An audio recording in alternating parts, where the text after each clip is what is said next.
The death toll in Central and Eastern Europe rose on Sunday after days of torrential rain triggered flooding and burst riverbanks. At an emergency meeting, Polish Prime Minister Donald Tusk announced the country's first death after a person drowned in the southwest.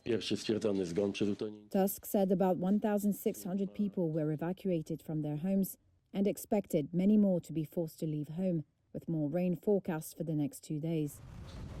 It comes after officials in Romania said on Saturday that several people died and thousands of homes were damaged by flooding in the eastern part of the country.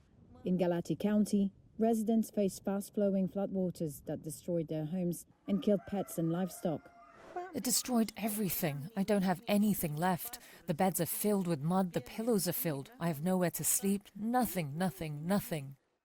Tens of thousands of households have been left without power in the region, with the Czech Republic, Slovakia, Hungary, southern Germany and parts of Austria also expected to see more heavy rain. Czech news agency CTK reported that more than 50,000 households had their electricity supply cut off, mostly in the north and northeastern areas.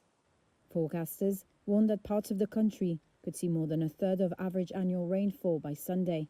The country's environment minister urged people in the worst-hit areas to prepare to leave their homes.